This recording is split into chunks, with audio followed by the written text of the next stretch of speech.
Okay, so bago ako magsimula, gusto ko munang magpasalamat sa AIM Global Family, of course, sa Board of Directors, lalo-lalo na kay Dong Monica Bandog, Sir Jurgen Gonzales, maraming salamat sa opportunity na makapag-talk. And of course, nagpapasalamat po ako sa founding father ng Ultimate Eagle International, Upline Robert Pinamilla. Maraming salamat, Upline, sa tiwala. Of course, sa buong UEI family, pwede bang pumalakpak lang ng UEI? And of course, nagpapasalamat po ako sa sponsor ko, Upline Nolan Caro Valles, and sa anghel ng buhay ko, Upline Sunny Boy, ang pinakagwapo sa Captain America International. Palakpakan naman natin. Pwede ba magingay ang Captain America International? Yan. Hello. Okay, so okay lang ba na hihingiin ko muna yung 45 minutes nyo? Okay lang ba yun? Pwede ba makinig ka muna sa topic ko? Huwag mo munang kausapin ang katabi mo kasi napaka-importante ng ituturo ko po sa inyo. Kung kanina, tinuro sa inyo kung paano makapag-invite sistema sa Facebook marketing. Sigurado kapag ginawa nyo yun, marami na kayong mapapapili. Tama ba? Yung ituturo ko sa inyo ngayon, ito naman yung leadership. Sabihin mo sa katabi mo, leadership. Ito yung mga kailangan mong gawin as a leader. Marami ka ng leaders. Kapag ka hindi mo alam paano sila i-keep, possible na mawawala sila. Tama ba? Okay, so sabihin mo sa katabi mo, handa ka na ba? Sa kabila, ready ka na bang matuto? Okay. Okay, ang topic ko, the major attributes of leadership. Ito yung mga kailangan mong gawin as a leader. Ang first topic, okay lang pa pakibasa? Ayan, unwavering courage. Kapag kasi sinabi mong wave, sa Tagalog, ano yun? Alon, ibig sabihin, minsan tumataas, minsan bumababa. Hindi buo ang loob. Yung nakikita niyo sa picture, sino yung nakakilala dito kay Sir Christopher Columbus? Si Christopher Columbus, siya yung nakadiscover ng Amerika. May kwento. Along the way, ang sabi ng mga leaders niya, Upline, mukhang trouble.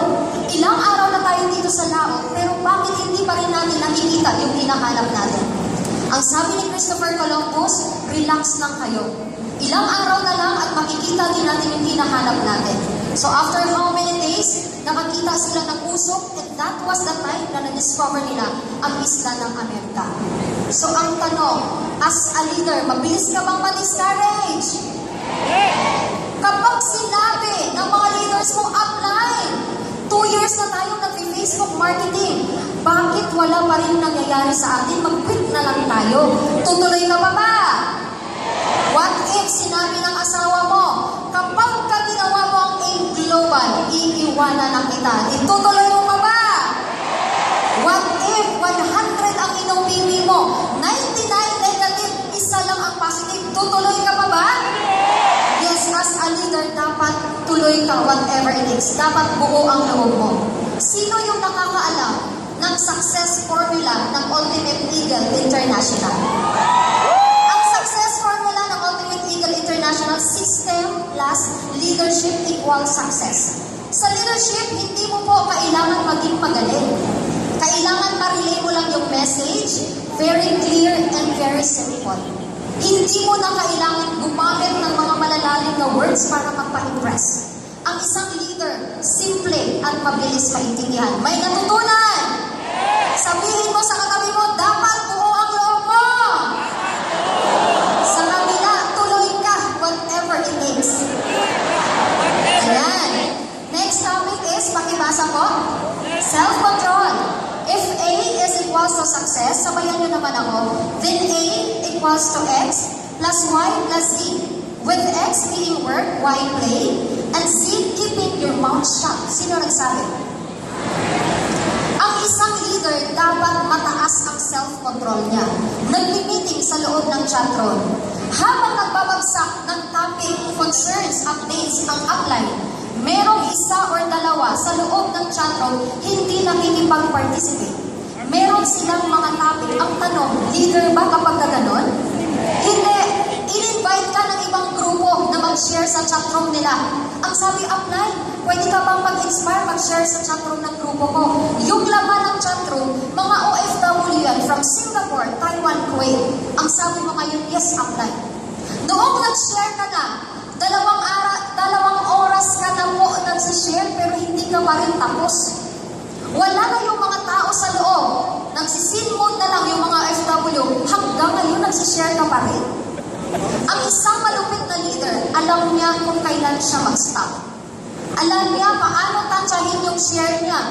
Hindi yung wala na yung mga tao, nagsishare pa rin na nagsishare. May natutunan ba? May natatamaan.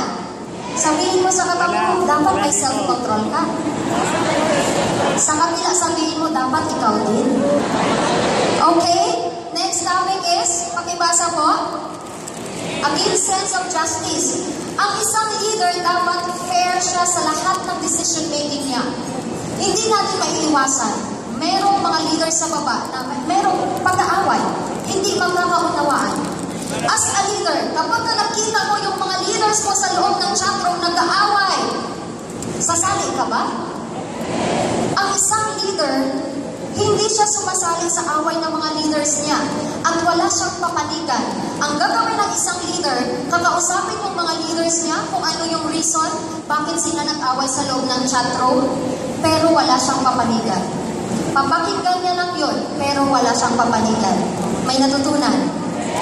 What if involved ang kapatid mo? Papanigan mo ba yung kapatid mo? As a leader, dapat wala kang papanigan. Sabihin mo sa katabi mo, dapat fair ka. Sa kabila, lalo ka na. Ayan, next is definiteness of decision.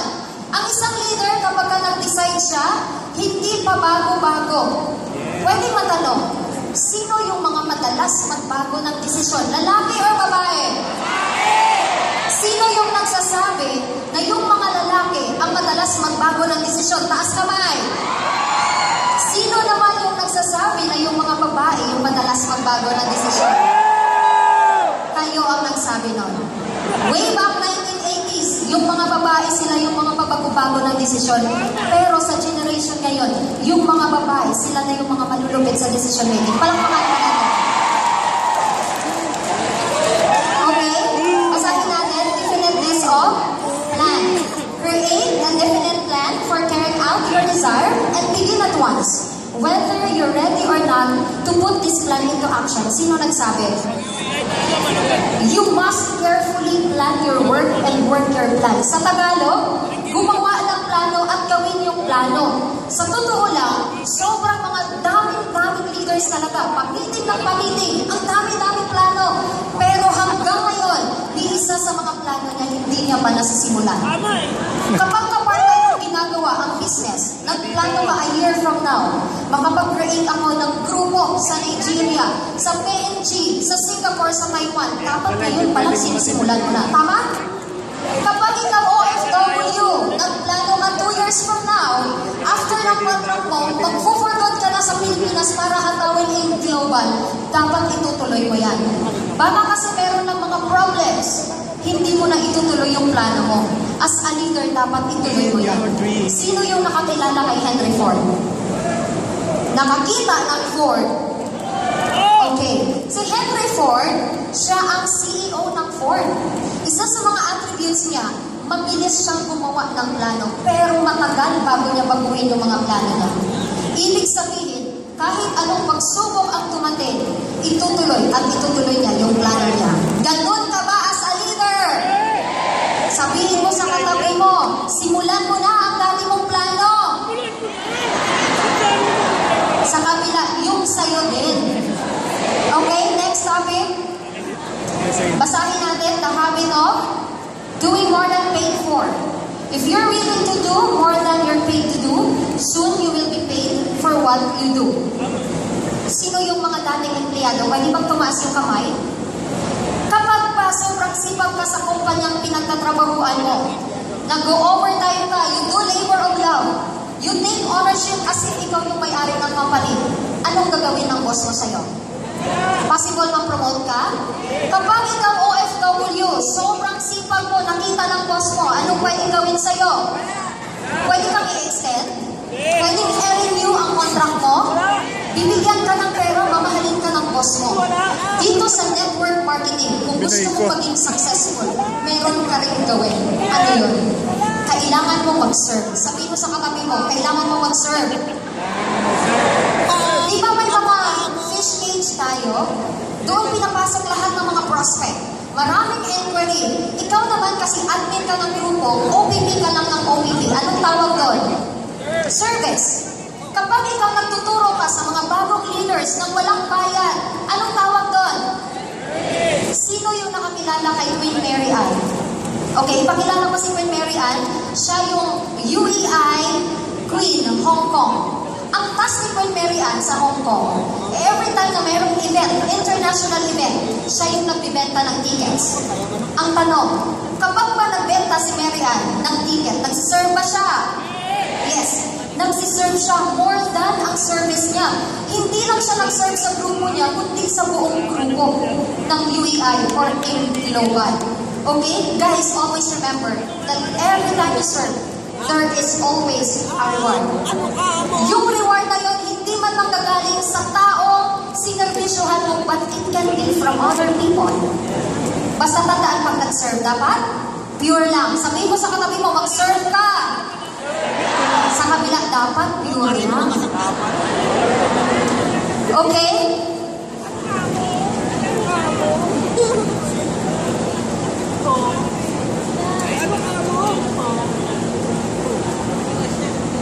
Balik tayo. Sobrahan ko ng pindot. Okay. Pleasing personality. Ito yung totality, not just the way you walk, not just the way you talk, not just the way you dress. Under nito may mga subtopics. Ang una is the manners of shaking hands. Okay lang ba lahat tumayo? Lahat tumayo? Kumarap ka sa katabi mo, harap. Pa-practice natin paano ba ang proper pag-shake ng hands. Okay, of course, ang una mong gawin, you look straight in the eye. Tingnan mo sa mata with a smile. Okay, hawakan mo yung kamay, hold hand firm. Okay, you can also touch the shoulder to show concern and sincerity. Okay? Palakpakan pa natin ang bawat isa. Okay, next topic is clothing and posture of the body. Ito na po. As mga online network marketers, napaka-importante na yung pag-edit natin, dapat mag-share tayo. Sa Facebook mo, yung profile picture mo, baka nakasando ka lang. Baka naka-t-shirt ka lang. Paano magtiwala? Magtitiwala yung prospect mo sa'yo, sa picture mo pa lang, sa profile picture mo, mukhang hindi ka na pwedeng paniwalaan. Tama ba? So dapat, kung yung grupo nyo, meron kayong profile logo, dapat ginagamit mo rin siya. Okay? Kung meron kayong hand sign, dapat ganun ka rin, magpa-picture. And i-edit mo para ma-feel mo or ma-appreciate ka ang grupo that you are part of the team. Okay? Sino yung may mga logo dito? Yung profile picture. Next topic is voice. Your voice should be loud and clear. But not to the extent na yung kausap ko, kayo, hindi ako gagamit ng microphone. Hindi tayo magkaintindihan. Tama ba? Pero kapag kayong kausap ko ay nasa harap ko, hindi ko siya pwedeng gamitan ng microphone kasi mamiting ito. Tama ba? Di ba na-video call tayo sa mga leaders natin abroad? Make sure na kapag tinatawagan natin sila, malinaw yung boses natin. Hindi yung sabi mo, hello partner, good morning. Nabibingi yung kausap mo. Dapat tanungin mo, partner, narinig mo ba ako? Malinaw ba ang boses ko? May natutunan ba? Okay, next. Tactfulness. Pakibasa po. Tact is the ability to make a person see lightning without letting him feel the ball. As mga leaders, nakikita natin sa mga OFW business partners natin, online lang naman, pero hindi ginagawa ang business. Minsan, na out of focus. So as upline, responsibility natin na i-correct sila. Tama ba? Always remember sa pagko-correct ng mga leaders in such a way na hindi mo sila masasaktan. Pero naiintindihan nila yung purpose mo, bakit mo sila kino-correct. Tama? May natutunan ba?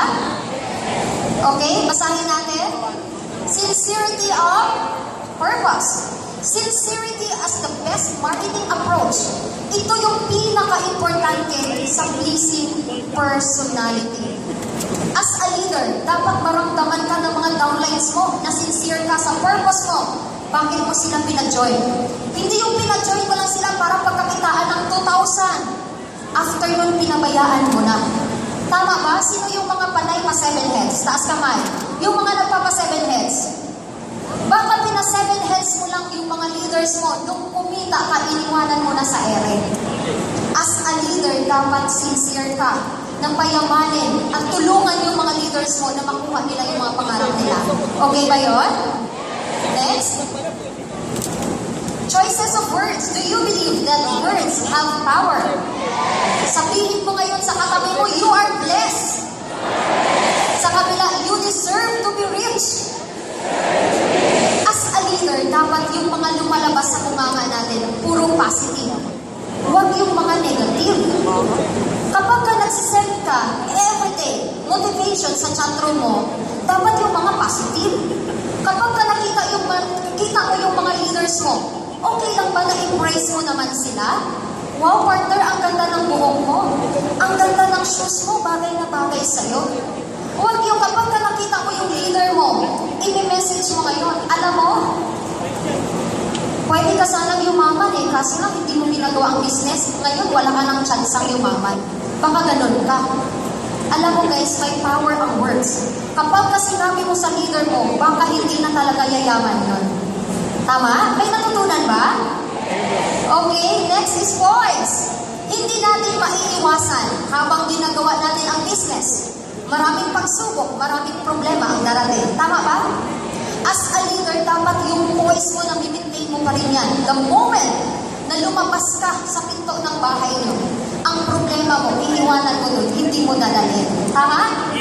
Kapag ka nagpo-post ka sa Facebook, nag-away kayo ng asawa mo, nag-post ka ngayon, feeling alone, feeling depressed. Kapag ka nakita ng mga leaders mo yan, OFW leaders mo, ano ang sasabihin nila sa'yo? Sasabihin nila na, ano ba to si Apply? Imotera? Okay, so may sasabihin lang po ako. Bago po tayo mag-continue, pwede po ba, pwede kang sumulat ng mga questions about sa topic ko? Kasi mamaya merong Q&A.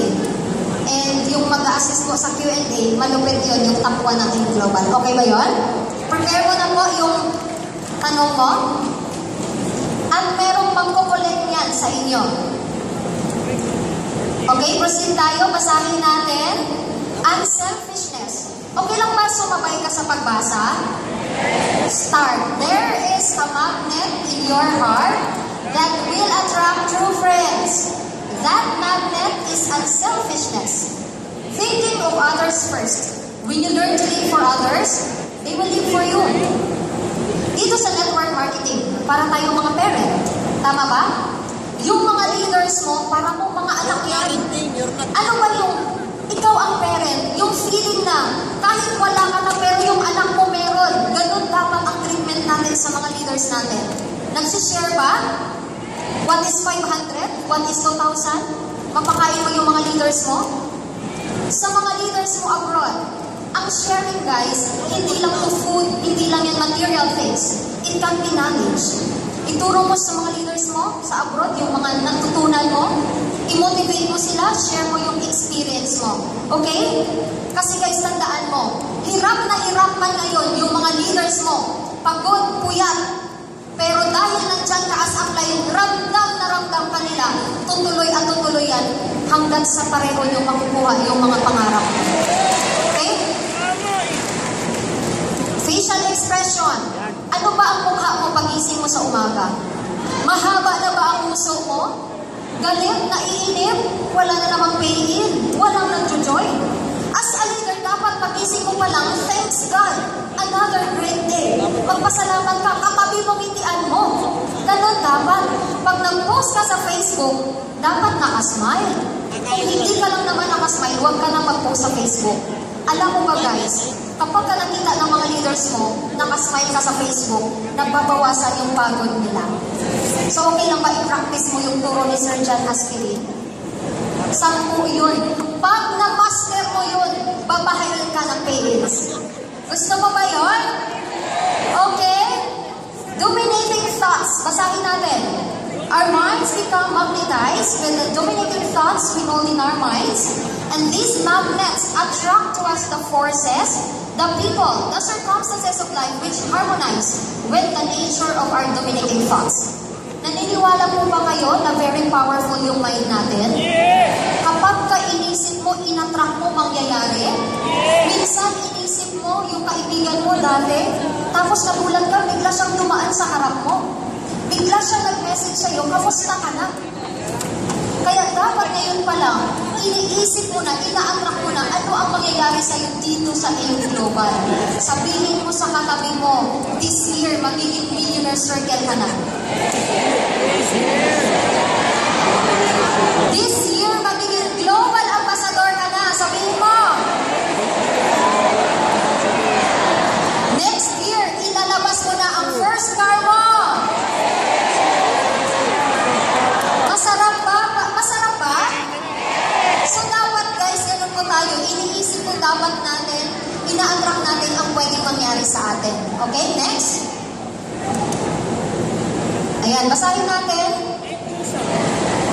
Mukhang mataas ba ang energy level or sobrang taas? Kapag ginagawa natin ang business, dapat palagi tayong masaya. Ang energy level natin sobrang taas. Sa iyong global, sino yung kilala nyo na sobrang taas ng energy? Si Sir John Aspirin. Yung tipong kapag ka sinabi si Sir John, good morning! Ikaw kahit natutulog, magigising ka. Magigising lahat ng natutulog sa'yo. Tama ba? Kaya dapat kapag ka power ka, pumunta ka sa baba mo, hawaan mo sila. But when you're down, wag na wag kang pumunta sa baba mo kasi mahahawa mo sila. Ang gawin mo, pumunta ka kay upline mo para ma-power ka niya ulit. Okay ba yun? Okay, next. Honesty. Basahin natin. Honesty is the first chapter in the book of wisdom. Be honest even others are not. Be honest even others will not. Ibig sabihin, honesty, nagsasabi ka ng totoo. Kanino ka dapat unang maging honest? Sa sarili mo. Paano ka pa maging honest sa ibang grupo kung sa sarili mo pa nga lang hindi mo magawa? Tama ba? Minessage ka ngayon ng apply mo. Partner, palagi ka namang online. Sigurado, alam ko, marami kang ino-OPP. Sabi mo, ayaw mo mapahiya kay apply, kaya nagsinungaling ka na lang. Sabi mo, ay yes, apply. Actually, ang dami kong ino-OPP. 10 everyday. 1,000 every week ang pinapasok mo sa loob ng page. Nagsinungaling ka ngayon. Guys, alam mo ba, hindi ka man nagsabi ng totoo sa apply mo, merong isang tao nakatingin sa'yo at alam niya kung ano ang ginagawa mo. Sino yon? Kaya okay lang ba maging honest ka? Sabihin mo sa katabi mo, maging honest ka! Sa kabila, lalo na ikaw. Okay? Magnetism. Tell me about your friends and I will tell you who you are. Kung sino yung sinasamahan mo, magiging ganun ka. Kahit gaano ka ka-positive, 1 week lang, nadikit ka sa mga negative, magiging negative ka na rin. Tama ba? Kaya dapat ingatan mo, pumili ka ng mga taong sasamahan mo. Sa school, sino yung magkakasama? Sa row 1, matatalino. Sa last row, matalinaw. Sa labas, mga chismosa, magkakasama. Buti na lang, sa Inaris ngayon, magkakasama ang lahat ng mga mayaman. Yes. Kaya sabi nga ang turo, dumikit ka lang kay apply mo. Ang sabi ni apply mo, ano ka ba, bakit ka dikit na dikit sa akin? Para kang linta. Apply yun po kasi ang turo. Dumikit ka lang na dumikit kay apply mo kahit wala kang ginagawa. Lahat ng diskarte ni apply, makukopya mo. Kaya ang kasunod doon, magkakasunod ka na. Tama? Okay, next. Sympathy and understanding. Yung downline, nagre-reveal. Nagsasabi siya kay apply ng mga problema niya. Ano ang ginagawa ni apply? Nakikinig. At iniintindi niya yung leader niya. Guys, sobrang taas ng respeto at tiwala ng mga leaders mo sa'yo. Kaya bakit kahit personal problem niya na, sinasabi niya sa'yo? Sino yung mga naka-experience ng ganon? As a leader, pakinggan mo lang yung mga leaders mo. Kasi bakit sila lumalapit sa'yo? Bakit sila nag-open up sa'yo? Kasi alam nila na kaya mo solusyonan yung mga problema nila. Ikaw ang hope ng mga leaders mo, tama ba? Huwag na huwag mong sabihin sa mga leaders mo, okay lang ba, huwag ka na mag-open up sa amin. Doon ka sa pinaka-grand upline natin. Ayaw mo makarinig ng negative. As an upline, negative or positive man yan, pakikinggan at intindihin mo yung mga leaders mo. Okay ba yun? Okay lang ba sabihin mo sa katabi mo, intindihin mo yung mga leaders mo? Sa kabila, pakinggan mo sila. Okay? Basahin natin. Mastery of details. Ang business mo, kailangan ma-master mo yan. Hindi mo kailangan maging magaling. Bakit mo ginagalingan? Gusto mong maging artista. Hindi sana, hindi ka nag-networking. Kailangan ma-master mo lang. Ano yung mga kailangan mong i-master? Number 1, master mo ang pagpapamiting sa loob ng chat room. Kahit isa pa lang yung leader mo, i-meeting mo yan. Kapag ka sinabi mong meeting, nagsiset kayo ng time, nag-uusap kayo. Pag meron kang leader dumating, OFW, nag-for good, kahit isa pa lang yan, dapat mini-meeting mo na. Kahit nagkakapilang kayo at nag-uusap, meeting na yun. Ang pagpapamiting, guys, at least twice a week. Okay? Kapag ka malaki na yung grupo mo, dapat consistent ka din sa pagpapamiting. Number 2 na kailangan mo i-master, ito yung kailangan master mo ang ins and outs ng business mo. Ibig sabihin, kailangan marunong kang mag-network online. Marunong ka rin mag-network offline. Alam mo dapat kung ano yung basic, ang 5 pillars of network marketing. Sino nakakaalam? Prospecting, ano yon? Inviting, presentation, closing, and follow-up. And of course, dapat marunong ka rin mag-network offline. Kasi yung mga leaders mo sa abroad, possible, merong i-refer yan sa'yo at ikaw yung mag-meet para mag-OPP. Kaya dapat alam na alam mo yung business mo. And number 3, kailangan marunong kang mag-organize. Kahit meeting lang sa loob ng chat room, mga event, di ba sa mga OFW, meron tayong monthly sayawan, weekly kantahan. So dapat ngayon pa lang na ma-master mo na yan. And yung pagbibigay ng mga task sa mga leaders mo, kunyari, today ikaw yung magdi-discuss ng NDO, bukas ikaw sa ASAP, bukas ikaw sa season. Dapat na ma-master mo na yan. Because later on, lalaki ang grupo mo, ikaw, mag-organize ka na rin ng malalaking event katulad ng mga leadership training. Gusto mo ba yun?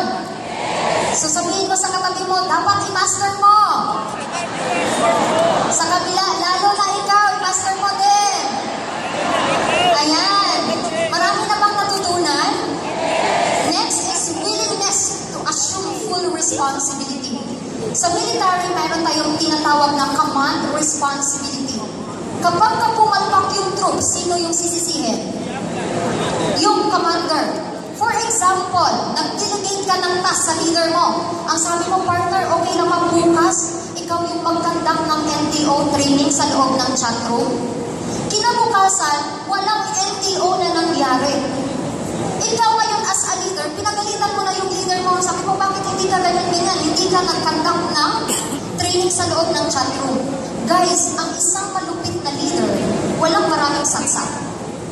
Hindi niya sinisisi yung leader niya dahil hindi nakakandak ng NDO. Sisisihin niya yung sarili niya kasi bakit?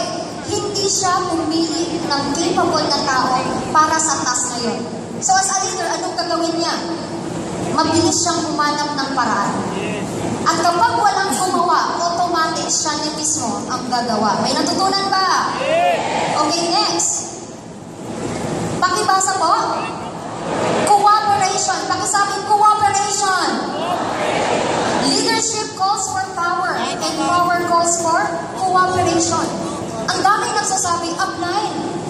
Bakit kapag ka nagpapatawag ako ng meeting sa grupo ko, bakit hindi sila umaattend? Bakit walang dumarating? Alam mo ba yung reason?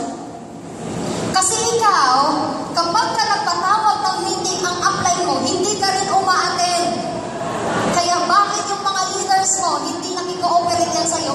ikaw hindi ka rin nakikipag-cooperate.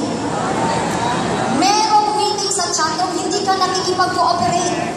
Nakikipag-cooperate ka lang kapag ka maraming pay-ins ang grupo mo. Sa loob ng chatroom, power na power ka kasi sobrang daming resibo ang nandyan. Nung wala ng pay-in, wala ka na rin power. Leader ba kapag ka ganon? Katulad ngayon, lahat ng leaders mo nandito umating ng training, pero ikaw upline, wala ka. Hindi ka nakikipag-cooperate. Sabihin mo sa katabi mo, mag-cooperate ka. Sa kabila, ikaw din. Okay? So next topic ko po, ito po yung causes of failure in leadership.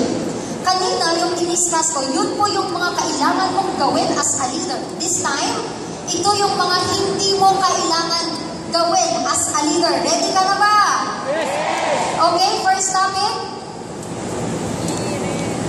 Basahin natin.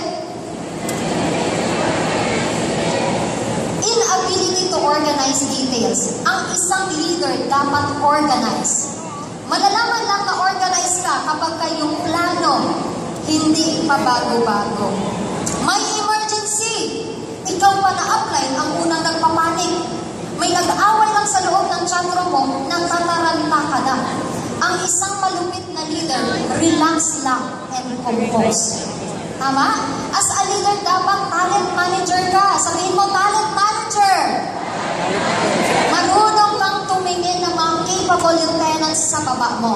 Tama? Kung yung leader mo, online palagi and responsible, pwede mo siyang gawing admin ng page.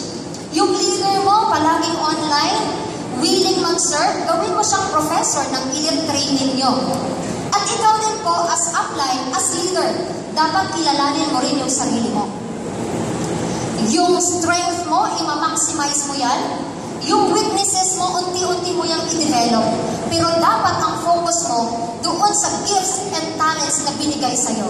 Kasi kapag yung gifts and yung talents na i-share mo sa maraming tao, maraming yumaman magkakaroon ng natural spark. Yayaman ka rin dito. Gusto mo ba yun? Okay, next. Basahin natin. Unwillingness to render humble service. A servant's heart. Ang isang leader dapat laging willing mag-serve. Kapag binigyan siya ng upline ng certain task, hanggat sa kaya niya, wala siyang ibang sasabihin kay upline, kundi yes, upline, copy upline. Kaya ba yun? Alam niyo ba ang reason? Para maging good leader ka, kailangan mo munang maging good follower. For example, may leader ako sa Singapore. Ang sabi ko sa kanya, partner, okay lang ba gawin mo ang task na to para sa buong grupo? Ang sabi niya sa akin, ayoko upline. Hindi ko naman mga downline yan. And besides, wala naman akong kikitain dyan. Anong ginawa sa akin? Nag-refuse. Ang ginawa ko, pumunta ako sa leader ko sa Hong Kong. May message ko ngayon. Partner, okay lang ba gawin mo ang task na to para sa buong grupo? Ang sabi niya sa akin, yes, upline, gagawin ko yan, whatever it is. Nag-accept siya ng task. Sa dalawa na yon, sino yung good follower? Yung leader sa Singapore or yung leader sa Hong Kong? Sino yung makakuha ng diskarte ng isang malupit na leader? Yung sa Hong Kong. Yung sa Hong Kong, yung makakuha ng diskarte ng isang malupit na leader. Kaya ngayon, alam mo na, para maging good leader, kailangan mo muna maging good follower. Sabihin mo sa katabi mo, maging good follower ka. Sa kabila, lalo na ikaw. Ayan, next. Basahin natin. Expectation of pay for what they know instead of pay for what they do with that which they know. The more you know. Ang daming mga nagsasabing, upline. Ang tagal-tagal mo na dito sa Global. Yung NDO ni Sir Georgian Gonzalez, memorize mo na yan. Twice a week ko pa nga yan, pinapanood sa YouTube. Yung OPP ni Sir Arnel MP, kahit ipikit ko yung mga mata mo, memorize ko na rin yan. Pero upline, bakit? Hanggang ngayon wala pa rin akong resulta. Kasi hindi ina-apply yung training. Tama ba? Kaya dapat kapag ikaw, meron kang knowledge na nakuha, dapat i-apply mo agad. Kaya dapat as a leader, hands-on ka. Ikaw muna yung gumawa bago ka mag-delegate. Kagagawa mo lang ng chatroom ngayon, sabi mo kaagad sa mga leader mo, ikaw yung magbagsak ng training, bukas ikaw naman. As a leader, dapat ikaw muna. Minamaster mo muna bago ka mag-delegate. May natutunan ba? Okay, next topic. Basahin natin. Fear of competition. Sila yung mga leaders na takot malagpasan ng mga downlines nila. Pwede bang lagpasan, i-downline ang kanyang apply? In terms of income, in terms of position, no pass up. In terms of ranking, kapag ka nakita mo, yung leader mo, inawardan, na-recognize as 2-star, 3-star sa online, ano ang maramdaman mo? Maiinggit ka ba? Talaga? As a leader, yung mga downlines natin, para nating mga anak yan. Ano ba ang feeling ng isang magulang kapag ka nakita niya yung mga anak niya ina-awardan? Anong pakiramdam? Masaya. So dapat as a leader, masaya ka para sa mga leaders mo. And dapat marunong kang mag-delegate. Kasi kapag ikaw leader, marunong mag-delegate, pakiramdam ng mga leaders mo, importante sila sa grupo mo. Tama? Kapag ikaw naman upline, hindi ka marunong mag-delegate, feeling ng mga leaders mo, hindi sila belong sa grupo. Okay? So okay lang ba sabihin mo sa katabi mo, mag-delegate ka? Sa kabila, lalo na ikaw. Okay, next topic is lack of imagination. Basahin natin. Imagination is more important than knowledge. Lahat ng bagay, bago ginawa, in-imagine muna yan. Yung upuan na inuupuan mo ngayon, hindi magagawa yan kung hindi mo na in-imagine. Yung katabi mo, bago lumabas sa mundo, in-imagine din yan. Okay lang ba tingnan mo yung katabi mo? Tingnan mo yung katabi mo. Ayan. So dapat, ngayon pa lang, ini-imagine mo na yung pwedeng mangyari sa iyo dito. Hindi imagine mo na 2 years from now, may kotse ka na. 2 years from now, sobrang lalaki ng grupo mo sa iba't ibang bansa. Grabe. Dapat ngayon, ini-imagine mo na. Ang sabi ng isang mentor ko, upline Arthur Enricoso, ang sabi niya, dapat sa isip mo pa lang, tapos na, tatrabahuin mo na lang. Okay? Next. Basahin natin. Selfishness. Great achievement is usually born of great sacrifice and is never the result of selfishness. Sila yung mga leaders na mahilig magpasiksik, mahilig mag-claim sa effort and honor ng ibang tao. Yung strong side mo, nakita mo, grabe, humahakot ng pay-ins. Every day. Yung pairing side mo, wala. Pasimsim ka ngayon, punta ka kay upline. Upline, alam mo ba? Si Juan, hindi naman nakakot ng pay-ins yan kung hindi dahil sa akin. Ako lang naman yung nagturo dyan. Ako lahat ng OPP nung nagsimula yan. Hindi maging successful kung hindi dahil sa akin. Pasimsim ka ngayon. Another example, inawardan ka as Millionaire Circle, Global Ambassador sa Philippine Arena. Ano ba dapat ang post mo sa Facebook? Ito ba? Itong award na ito ay para lang sa akin. Wala naman kayong kinontribute dito. Ako lang ang nag-invite. Ako lang ang nagbenta ng sobrang daming scene 24/7. Kapag nakita ng mga leaders mo, ganyan ang post mo, anong maramdaman nila? Para kang artista. Dapat hindi ka nag-networking kung gusto mo lang naman sumikat. Tama ba? Ang isang malupit na leader, ganito ang post sa Facebook. Itong award na to ay para sa inyo. Huwag mo nang sabihin atin. Huwag mo nang isama yung sarili mo. Para sa inyo ang award na to. Ako lang ang nag-receive. Kapag ganyan, nakita ng leader mo ang post mo sa Facebook, ano ang maramdaman nila? Masaya sila? Yes, masaya sila kasi sila yung nilift up mo, hindi yung sarili mo. May natutunan? May natatamaan? Okay, next. Basahin natin. Intemperance. Nakikita niyo sobrang laki? Oh overindulgence sa mga bagay-bagay. Sila yung mga leaders na walang disiplina, walang kontrol. Sino dito natutulog 2 hours a day? Pwede bang tumaas kamay? 2 hours a day? 3, 5, 8 hours a day? 12. Hindi kayo mga onliners kung 12 hours a day ang tulog nyo.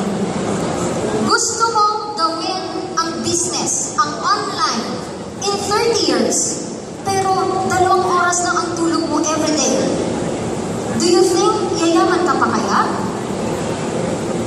Baka 5 years from now, ano na kayang itsura mo kung 2 hours a day lang yung tulog mo? Baka mukha ka ng kalansay.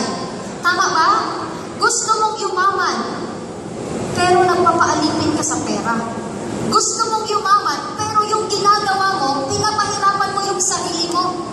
As a leader, dapat wag kang magpaalipin sa pera. Dahil gusto mo lang kumita, pinahirapan mo. Yung mga leaders mo abroad, 1 AM na ang pahinga, wala nang tulog, pinapahataw mo pa na pinahataw. Hataw kayo, hataw. Ang isang malupit na leader, dapat meron siyang control. Tama? Sobrang dami na ng grupo mo all over the world. Kunyari, meron ka ng 1,000 leaders. Ikaw pa rin yung nagpapamiting every day. Do you think matatapos ka kaya? Ang isang malupit na leader, nagse-select lang siya ng 12 frontliners. Yung 12 na yun yung mini-meeting niya. At yung 12 naman, yun naman yung nagpapamiting sa baba. May natutunan. Okay, next. Basahin natin. Disloyalty. Sila yung mga leaders na walang thankfulness. Hindi marunong magpasalamat sa mga blessings na binibigay sa kanila. Ang sabi ng upline, mga downline, may bagong networking company ngayon, mas pinamura. Nag-message sa chatroom, good news! Good news! May bagong networking company, lipa tayo, lipa. Yung mga leaders mo nalilito sa'yo. Ang sabi ng mga leaders mo, upline, saan ba talaga tayo? Dito ba? Doon ba? Yung timeline mo, ngayon may post ka in global, bukas, Natasha naman. Next day, Avon, may gold ka pa, may exit ka pa, may longganisa pa sa timeline mo. As a leader, dapat kapag ka-aim global ka lang. Kasi kapag ikaw, hindi ka loyal sa company mo, yung mga leaders mo, mawawala yan. Tama ba? Sabihin mo sa katabi mo, maging loyal ka. Sa kabila, dapat aim global lang. Huwag mo naman masyadong sakalin yung katabi mo. Ayan, next. Basahin natin. Emphasis of the authority of leadership. Ano yung nakikita niyo sa picture? Mukhang galit? Para siyang nag-i-inject ng fear. Ang pinapractice niya po ay leadership by force. Sa Ultimate Eagle International, ang pinapractice ng grupo ay leadership by consent. Example ng leadership by force. Meron kang meeting sa chatroom, hindi naka-attend yung isang leader mo, may message mo ngayon, ang sabi mo, partner, bakit wala ka sa meeting ko ngayon? Kapag ka hindi ka makapag-participate ngayon, i-remove na kita.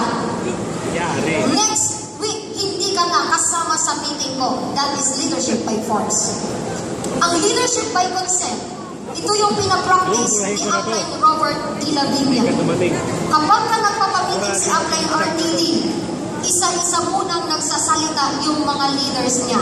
Nagre-raise ng concerns and updates sa grupo. And from there, pwede na siyang magsabi. Siya na yung last na nagsasabi. May natutunan ba?